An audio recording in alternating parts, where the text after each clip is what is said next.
Welcome to Bluegrass Brooklyn, our podcast all about the music we love, straight from the Bluegrass borough of Brooklyn, New York. Cut back in the shadow of a mountain, surrounded by the dogwood and tall pines. 100-year-old church house is still standing. Season 4, Episode 10. I'm Mike Wilner. And I'm Liz Wolfe. And welcome again. Thanks for joining. Today we have an interview with Carl Ray Williams. Fascinating guy. Country bluegrass singer, songwriter. Got some really fun stories and wisdom to impart.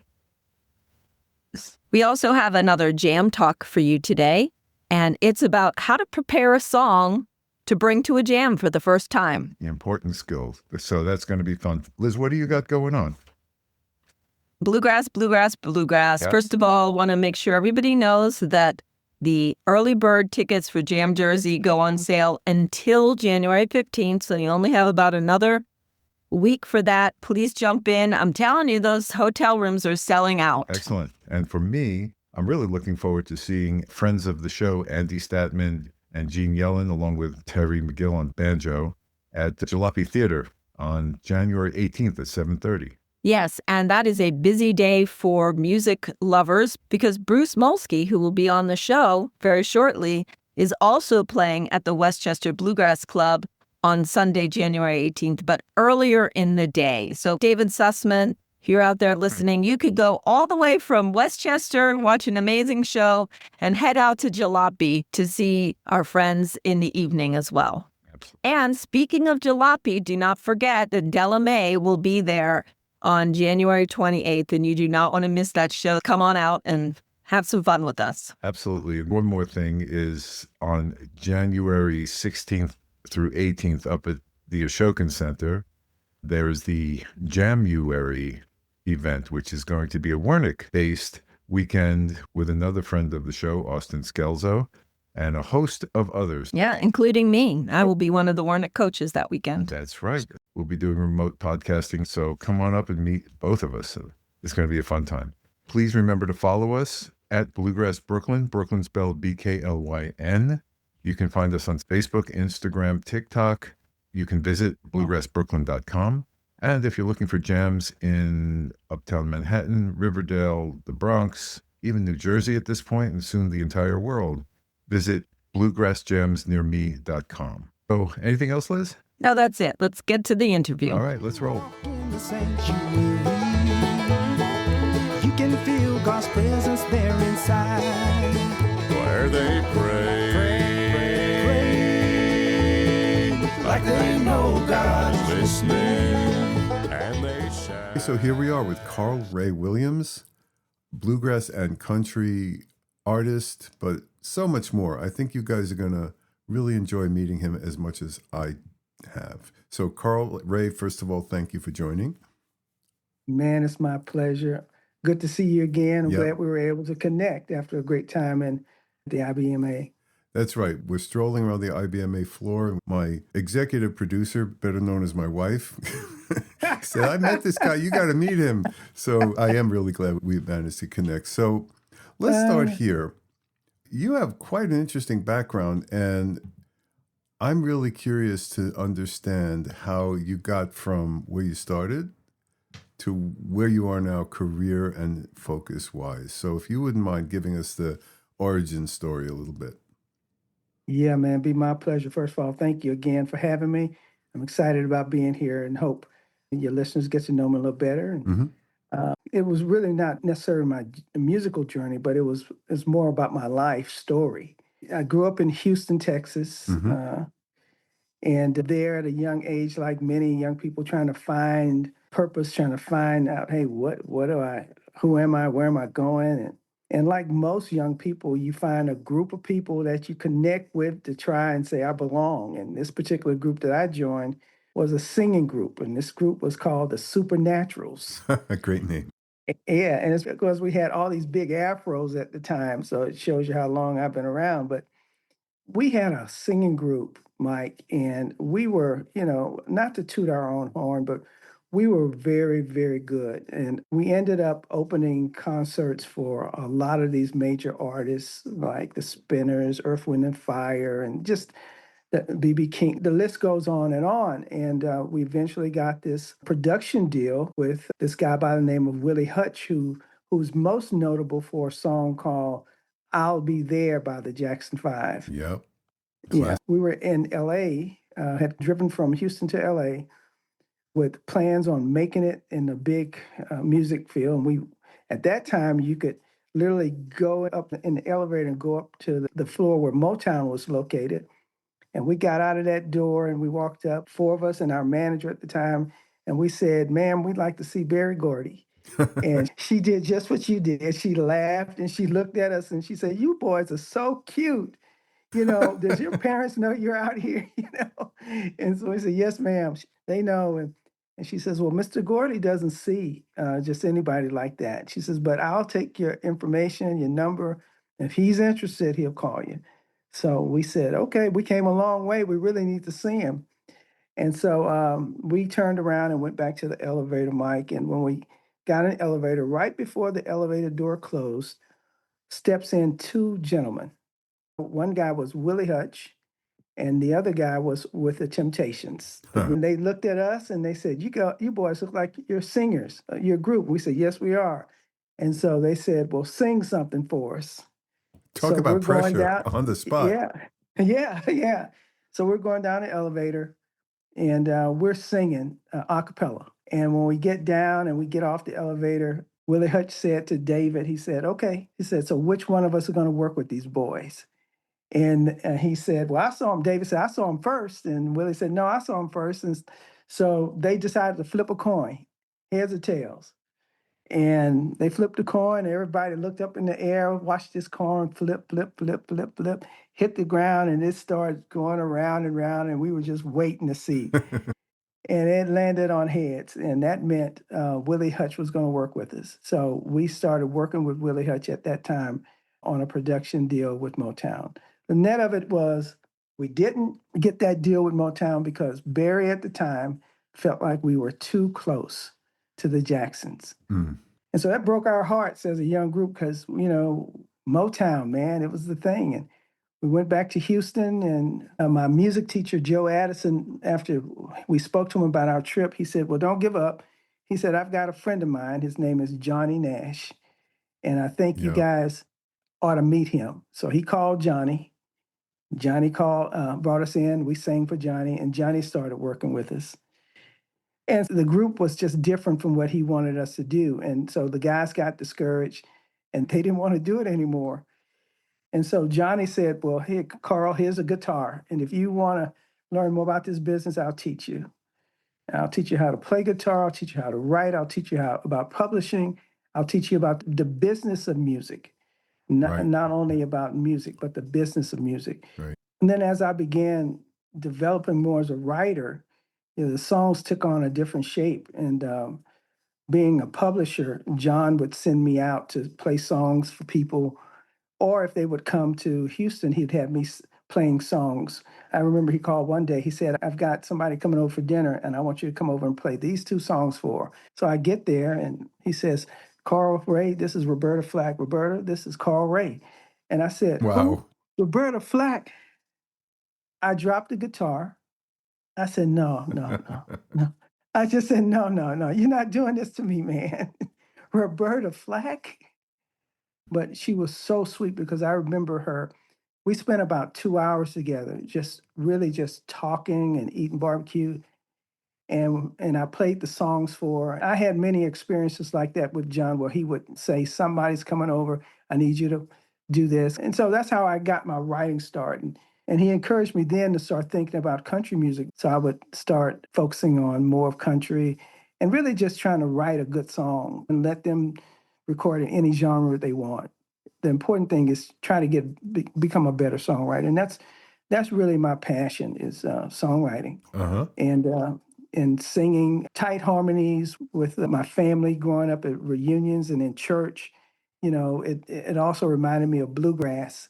And bluegrass has that tight harmony sometimes. And sometimes bending of the notes and the bluesy notes and the feel and the stories. And then country and bluegrass became that place which was different than R&B because I didn't like being in clubs at 2 and 3 o'clock in the morning, but I'd love to go to festivals. And I just remember seeing, bluegrass players playing and their kids running around, their families from old to young. As I got into country music, I decided that based on what I like, my voice and how it meshes with acoustic instruments more so than electronic instruments would probably be a really good sweet spot for me.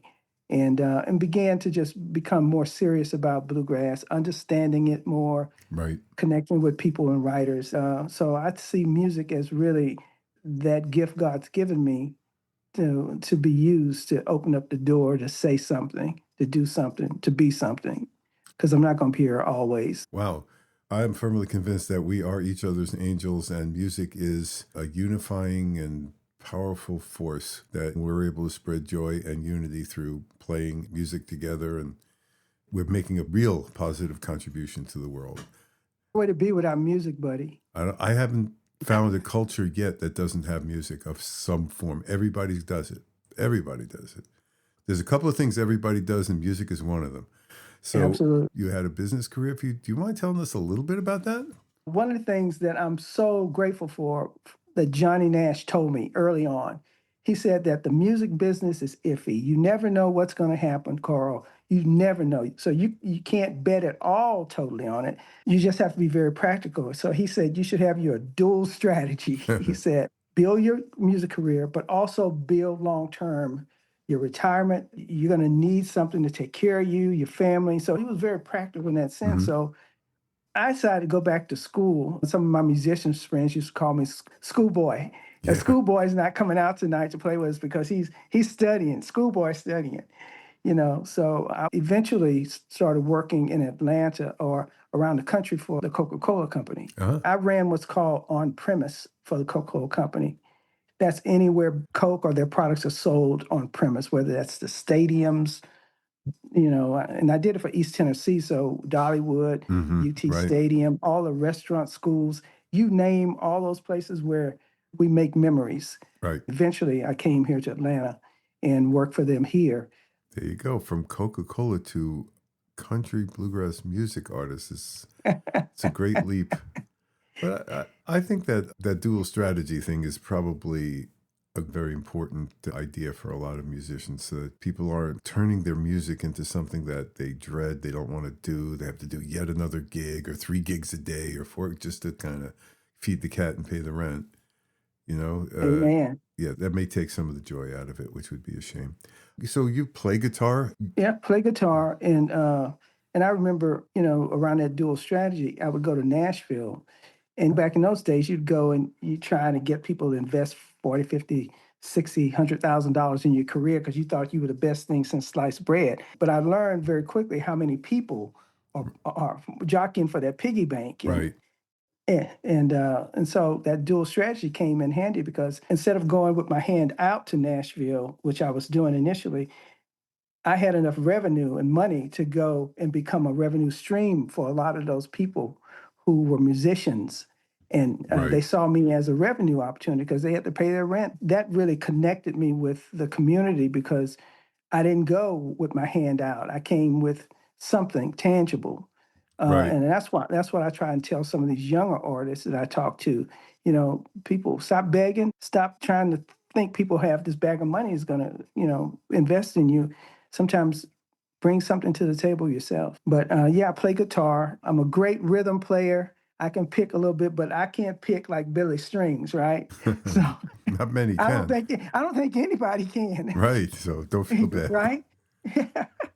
I have an opportunity to play with some incredible pickers too sometimes. And That's great. yeah, even on my latest record, the one that's released now, Get On Board, there's some great pickers. You wouldn't be the first artist I've spoken with who basically would describe themselves as a singer and a songwriter who picked up the guitar in order to be able to accompany themselves and kind of add a bit more to their musical presentation, but really identify themselves as singers and songwriters.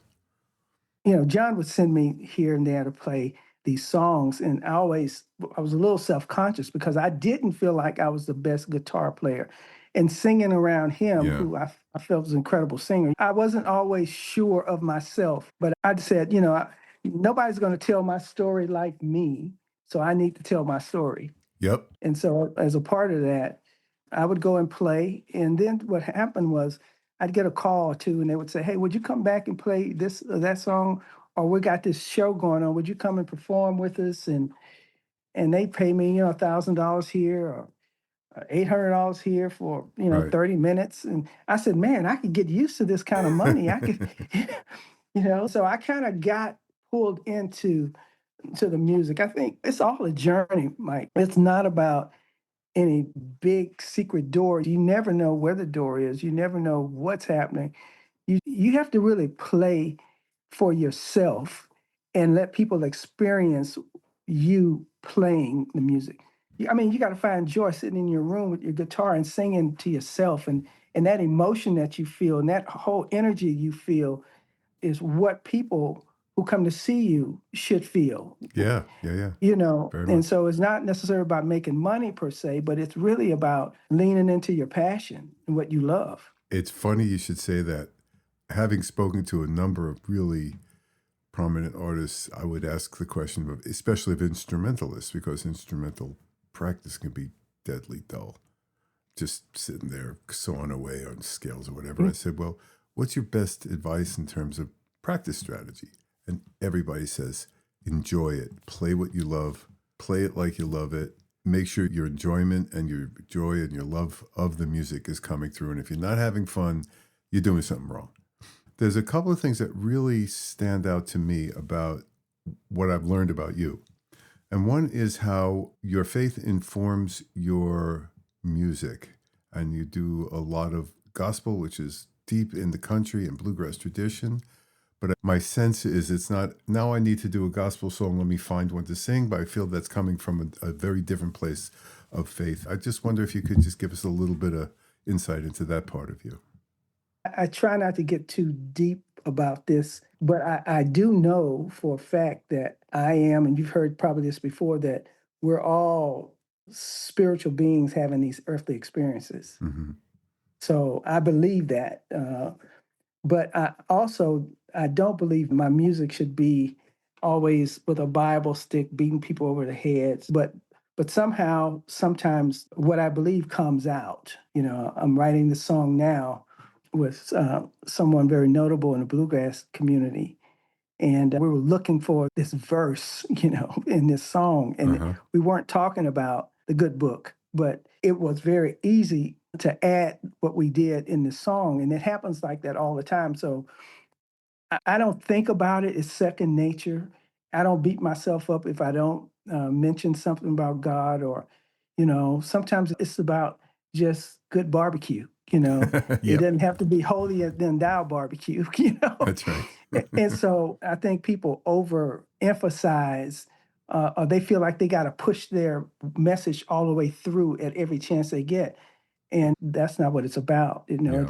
It's really about being honest, getting to the truth, and trying to connect that song with as many people as possible, and write it from the heart. Yeah. And sometimes it's very difficult to do. I know it sounds easy, but I know sometimes it can be challenging, But my faith comes through, and I just see it as an extension of who I am, Mm-hmm. Yep. First and foremost who I am. And that's one of the reasons I like bluegrass music, because you can do a gospel song, a bluegrass song, and then you can turn around and you can do Tear My Steel House Down, or you can do Virginia Blue, or you can do whatever. And you can have a project where you don't have to be boxed into, hey, he's a gospel artist or he's a rock and roller. You have this freedom to be honestly you, and all of your audiences out there, they are like that. They have a spiritual side. They have a rowdy side. They have a loving side. They have memories of mama and grandmother. I love bluegrass. It's a people's music. And maybe it's not as passionate with young people, as it should be, which is another issue altogether. The question is, how do you recruit new users into the genre? So the IBMA has the same challenge. Of course, yeah. Or how do you continue to build that, and diversify? It's a really important observation. You'll look around, at least here in New York City, go to see Del McCoury, go see Tony Trishka, Yeah, sure. notables, let's call them. And if you look around, a vast majority are older folk, like a lot of gray hair. But I was very encouraged at IBMA and a couple of the festivals I've gone to, because you got places like Eastern Tennessee State University, Sure. Owensburg, Berkeley, churning out this whole generation of outrageously talented and fanatically dedicated young bluegrass musicians. You mentioned about the gospel songs in bluegrass not hitting people over the head with the Bible stick. I'm thinking of some of my favorite gospel songs, like Rank Strangers. Yeah. Makes no mention of Jesus, makes no mention of any God or anything. It just says, Rank Stranger. yeah. In many ways, to me, it's the perfect bluegrass song, but to me, it's the perfect gospel song. It's deeply spiritual. Yeah. It tells a great story, but it doesn't take out the stick and say, if you're not a Christian or if you're not a Baptist Christian, Right. you're not right. I really Yeah. appreciate that. Or Wayfaring Stranger. Yeah, exactly. Yep. I'm just a Or, poor wayfaring stranger. or I am a pilgrim and all of those. But I think the way you describe it in making it the characteristics of having faith, seeking truth, being honest, and so on, that comes through the music, and I love it. Let's talk a little bit about the music. Give us an idea of what you've done and where we can listen to you and get to know you musically. My first country album was titled I Love Country Music. And that was my first crack. I said, I'm jumping into country music. And after I recorded the record, Mike, I got to tell you, it was in a podunk little studio. After Yeah. I recorded it, I said to myself, I really got to go to work, So, how you stand back and you listen and you say, oh, this needs a lot of work. Mm. And so I started going to Nashville after that, pitching songs. And they would say, Carl, play me your best 3 songs. And I would play them. And they would say, well, not good enough, Carl. Let me play you some country songs. And they would play these phenomenal songs. I mean, it just knocks your socks off. And so I remember coming back from Nashville. I said, I'm never doing this again. Those publishers, they don't know good songs when they hear them. They don't know what they're talking about. I was beating myself up, my true story, beating myself up. And it was Christmas Eve. I was sitting down on the floor and I was having a pity party, just cursing the music industry. And my wife said, we're going shopping, so you can sit here and have a pity party if you want, but we're going out because we've got some more Christmas shopping. I said, just go. I don't want to go. Humbug, humbug. The phone rings, Mike. So I pick up the phone. It was a friend of mine. He had a Dodge dealership not far from me. He said, hey, I've got somebody who wants to meet you. I'm going to bring him over. He's buying a Durango truck, and he wants to test drive it. So we're going to come over and see you. So 10 minutes pass. He's not there. And I called him. I said, where are you, John? He said, we can't get out of the building, but I'm going to let this guy talk to you because he wanted to call you. So the guy gets on the phone. He said, hey, Carl Ray. I said, yeah, who's this? He says, Carl. He said, this is Garth Brooks. Huh. And I said, who? He said, this is Garth Brooks. I said, man, I'm going to come down there and beat your butt and John's butt. Don't play with me. He said, no, this is Garth, man. I promise you this is Garth. I said, Garth, what are you doing calling me? And he said, man, I just, I was trying to fill out some paperwork for this truck and I couldn't do it in the lobby. So John brought me back to his office and he was playing your music when we walked in. And I asked, who was that? And he said, oh, it's a friend of mine. By the way, he's a Black country singer. And he said, I just felt like I was supposed to call you. He said, for whatever it's worth, don't give up. And he said, hey, this music business could be tough. They turned me down. He went on and on.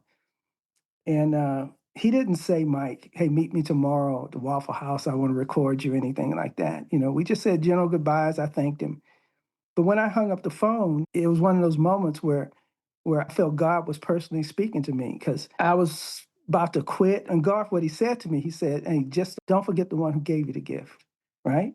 And so I tell everybody now, regardless of what happens to this music, I don't care if I make a penny or nothing. I'm content, man, knowing that God has given me a gift and I use it the way he wants me to use it. And what happens with that happens with it. since then, I've kind of just made music, some singles. I did a record called Play That Country Music Black Boy. It was my second record. And on that record, there's a song called Textbook Case of What Not to Do, which I do as a duet with the country crooner David Ball. Again, it was one of those things where David walked in the studio and David pitches me a song. He said, I got a song you ought to sing. And he pitches me this song. And what am I going to say, Mike? No, David, I don't like this song. Sorry, turn down. And then he said, I'll sing it with you.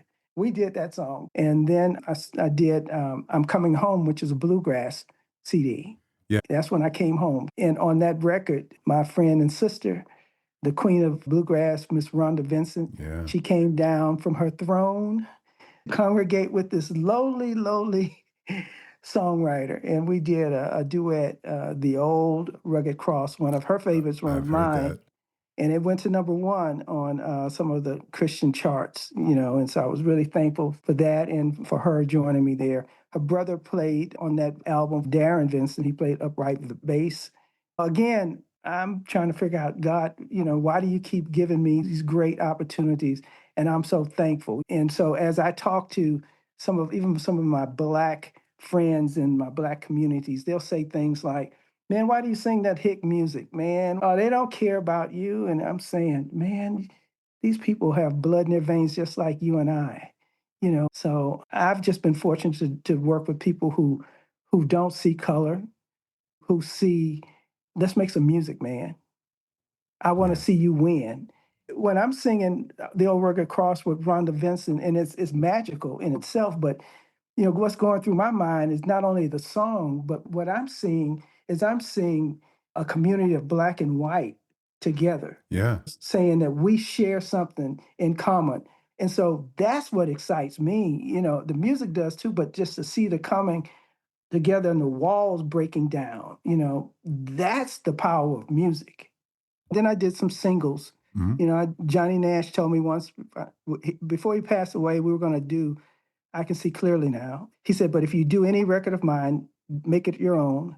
And so I recorded that record on memory of him and put my own spin on it. And it was during COVID and all that stuff. So, and then I've had some other singles. I Stand With This Country, a patriotic song. I'm just trying to make good music and working on a couple of good ones now. Hopefully they'll be better than the past records. It only gets better. One aspect of the bluegrass jamming community is the fact that a bluegrass jam is such an inclusive environment that if you're carrying an instrument and you get anywhere near the edge of the circle, someone's going to come on, get you in that circle. And whether you know 3 chords or 300, we want you in there singing your favorite song and all that. And I think that energy in the bluegrass community helps a lot. And it comes through the music and it comes through the organizations involved. And I think it's a very positive thing. You've been very generous with your time, Carl Ray. I really appreciate that. But before we go, I want to ask 1 or 2 more questions specifically. Yeah. This is a tough one, but I'm going to throw it at you anyway. So Mount Rushmore is 4 iconic individuals. So if I ask you to carve your Mount Rushmore of bluegrass or country artists, just the ones that are most meaningful or impactful for you, who would you put on there and why? But you only get 4. You can't expand that list. So you're going to have to try and narrow it down to 4. So Rhonda Vincent would be there. And again, why? Because of her heart. She's a great singer. She's an incredible musician, but it's the heart, right? Vince Gill. Vince, because I'm a tenor, he's a tenor, and typically in country music, there aren't a lot of tenors, and he's very versatile. He plays incredible guitar. He plays a lot of different genres. And I just think that he's one of those people that when you think of country, you think of Dolly, you think of Vince. So, yep, okay. So those are 2. I'd probably do Dale McCurry. Yeah, well, enough said. Yeah, enough said, right? Right? Yep. And so Dale, I love Dale for many reasons. I got to say this. I wanted to interject, and I apologize for interrupting, but Del comes across, you've seen him on stage. You go to Del Fest, he brings the whole family out on stage and introduces him, introduces his wife, he chats with the audience. I spoke to both Chris Ward and Jason Carter, who on stage with him a lot. And I said, well, what's the real Del like? He says, what you see is what you get. It's exactly like what he's like, except in person, he doesn't talk as much because he doesn't like talking. He likes playing music and listening. But on stage, he has to talk because he's the front man of the band. That's an incredible person, right? It's just an incredible person. That's an incredible person.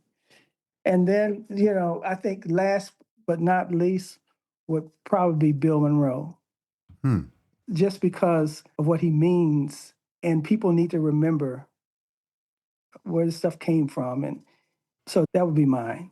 Yep, that very well done. Appreciate that. Let's explore a little bit about the playlist you've been building in Spotify. Oh, yeah, absolutely. Thank you for the question.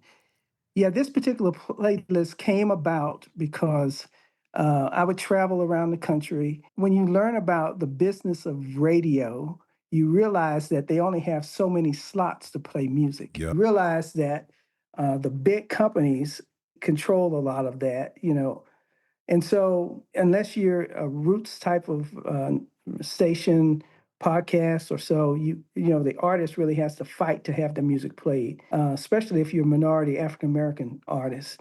And so I decided not that we needed another radio station, but I decided that I would create this playlist, Carl Ray's Black Country Music Radio playlist on Spotify.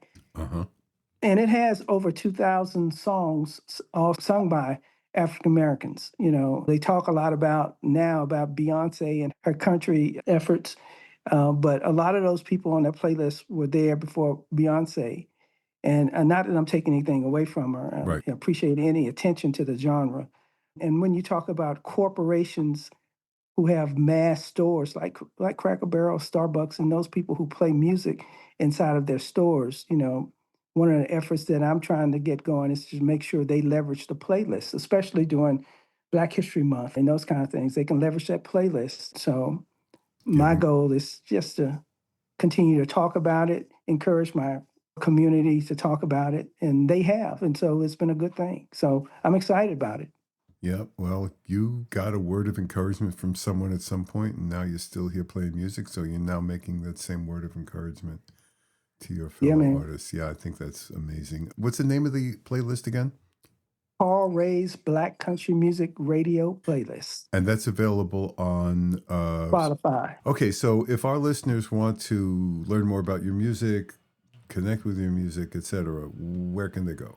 Yeah, so if they're looking for the music, they can find me anywhere where music is sold online. Just search Carl Ray, country music artist Carl Ray, Facebook, Instagram, or go to my website, www.carlray.com, and you'll find all of that there. Yeah, all right. I can only encourage our listeners to explore that music because it's well worth it and it's very rewarding. So, Carl Ray, thank you so much. Really appreciate your time. It's great to see you again and to get a chance to get to know you a little better. And I really look forward to the opportunity to running into you again. I hope so very soon. Thank you again, Mike. Appreciate you.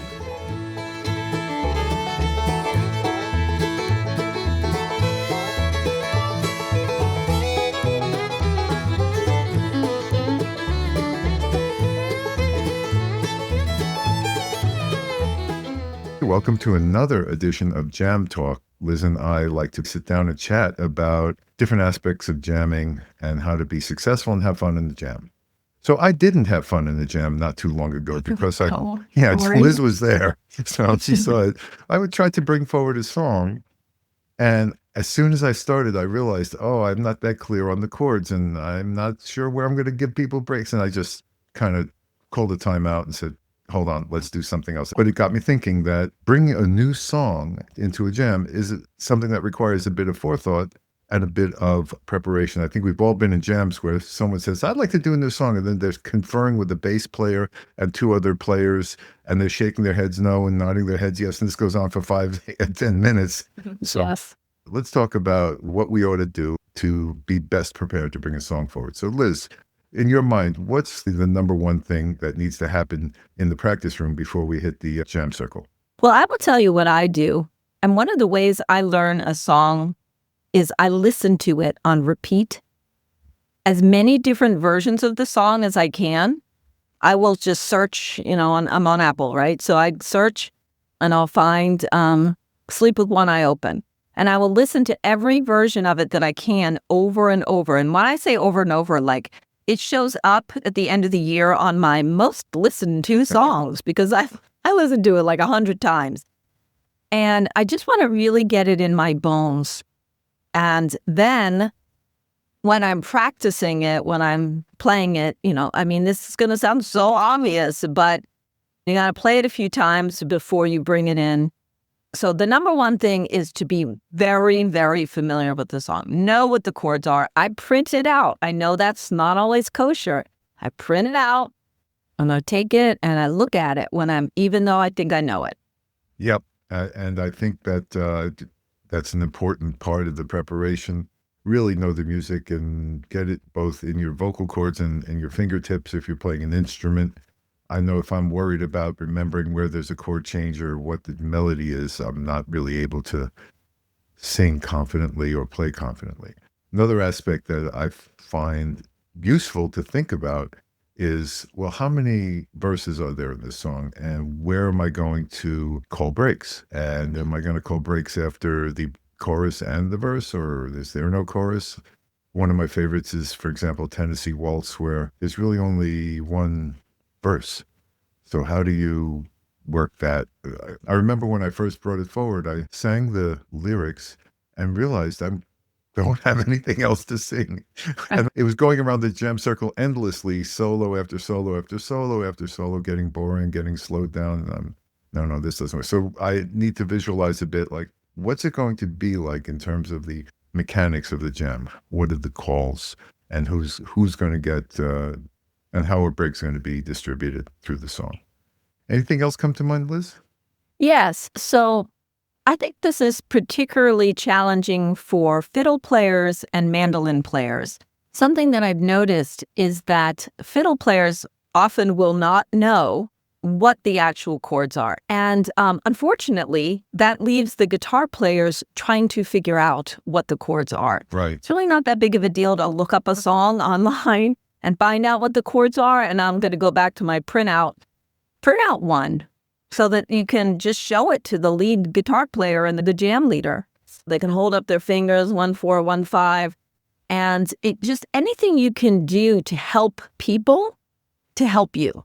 That's Right. what you want. So learn what the chords are, learn what the progression is. And the other thing I've noticed, that's for fiddle players and for mandolin players, they'll say, well, I'll kick it off with the melody, which is great, but you can't hear the rhythm that way. You still don't know what the chords are. Right. So I think it's always good when bringing a new song, play it through once. Don't try to do it yet. Just make sure everybody knows the chords and play it through once. Say, you know what, let's just try this one time. Okay, now let's start the song. Right. That's a great point. I've been in jams recently where people decided to call obscure songs. It's okay. And if you've been in the New York jam particularly, they can be large and loud. So someone like says, let's play Marmor, and they start playing. I have no idea. Half of the jam has no idea. So what I have learned to do in my preparation is I say, okay, how would I describe this song? How do I lay out? I'm prepared in my mind how I'm going to explain that song because at least from the other end of that stick, being a jammer where you have no idea what the key is, you've never heard the song before, you don't know what the key is, all they do is they strum once and start singing. That's not, in my mind, good preparation. I want people to know what's going on, and I have to be mentally prepared to do that with the jam circle. Yeah. And I think that people do varying degrees of practicing and various methods of practicing. As I have said, I'm not a practicer where I'll sit and I'll just, practice the song over and over again. But I want to make sure that I have successfully led it in my own house. Right. Before I bring it in. Every time someone pulls out a piece of paper and they go, I'm just trying to learn this one. and then they start strumming away, and then you're like, I don't even know what the song is. I don't know what the key is. I don't know any of that. We're talking here about preparation. How, as you said, how will I be able to explain this song to other people? And if I can't explain it to myself in my own house, I'm probably not going to be able to explain it to other people. I feel like there's a confidence factor too. If I don't feel confident in the chords and melody and singing the lyrics, the song falters. And when you're leading a song in a jam, if you're faltering and not sure, it comes across. And people lose interest in the song, or they get lost. You throw them off because nobody has confidence. That's going to create a messy, unfun situation. So confidence, I want to make sure before I'm coming forward, I want to feel confident.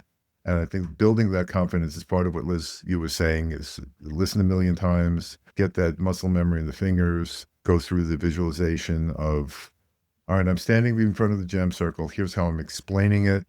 I'm starting it. Am I going to ask someone to kick it off, or am I going to do the melody myself? That advice goes to singers too, by the way.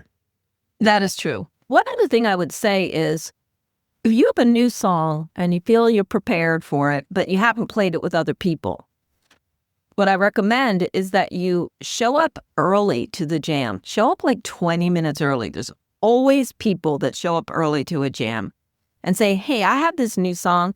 Can you play it through with me one time? And with the 4 people that are there, play it through. Yeah. And then say, all right, I'm going to call that one later. But at least you've had an opportunity to play with other people. I think that everybody always wants to jam. If they're there early, they want to start playing. So play with them. That's a very good idea. If you're going to bring a new song, grab one of your friendly jam mates and play it through a few times just to get started. Yeah. And also, there's nothing wrong with having someone else in the circle who knows the song and can support you through the song. I know one of the songs I started calling recently is Jambalaya because it's based on a Cajun tune and you can play it with a Cajun swing. So our friend Glenn, who plays dobro and harmonica, he and I kind of talked about the song and talked about the swing, and he likes to play harmonica on it. So I always warn him, is like, is there anybody in the circle who is going to switch instruments? Because he goes from dobro to harmonica when we play that. Thinking about who's going to be at the jam and who else is going to know it and be able to participate. For example, if I know a song like, let's take Jambalaya, and I know Liz is going to be there, okay, great. Someone's going to be harmonizing on the choruses for sure. I visualize I'm stepping away from the mic, or there's no mic, I'm inviting harmonizers into the chorus. All of that makes for a song that everyone smiles and claps at the end and everyone's had a good time, as opposed to a song that's everyone can't wait till this thing's over. And why didn't Mike learn that song better before he brought it to the jam? Exactly. So having allies in the jam is very helpful. I don't want to discourage people from bringing interesting new songs. In fact, I love hearing new songs. What I don't love is the awkwardness of it falling flat. Yeah. So you can even send it out to folks ahead of time. You, like in your case, you have that ally. You can just reach out to Glenn and say, hey, Glenn, I'm going to be playing Jambalaya.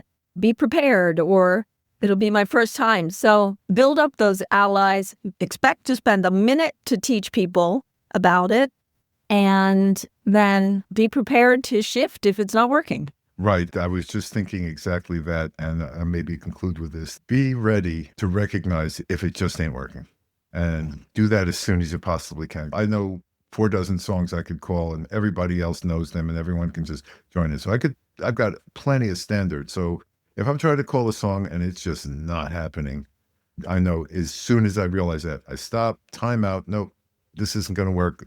I'll prepare it better next time. Let's do Blue Ridge Cabin Home. Everyone knows that. Everyone loves that. Yeah.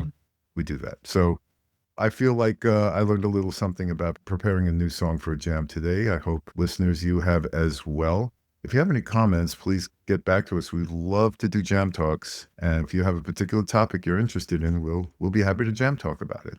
Yes, let's hear from you. Thanks a lot, everybody, and we'll speak to you next time. Mountain View Missionary Baptist Church, at the Mountain View Missionary Baptist Church. That was an astonishing story. I just picturing those 4 young men in an elevator, just going up to try to see the head of Motown. But the talent that was there and the perseverance, very inspiring, very interesting guy. What a great interview. Yeah. And a great jam talk. I feel like we covered some great ground on how to prepare and bring forward a new song to a jam. And I know I'll be applying some of that advice to my efforts. So thanks for listening. And again, don't forget to follow us on all our social media platforms, Instagram, Facebook. You can find us online at Bluegrass Brooklyn, spelled BKLYN, bluegrassbrooklyn.com. And also, if you have any comments, suggestions, or topics you'd like to see covered, send us an email at mike@bluegrassbrooklyn.com.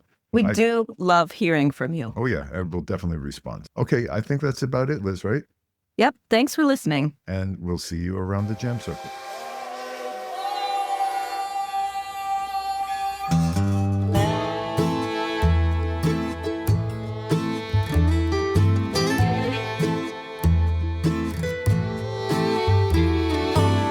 Might be the last time you hear this plea. Stop what you're doing and listen to me. Turn away from your life of sin. This is where your journey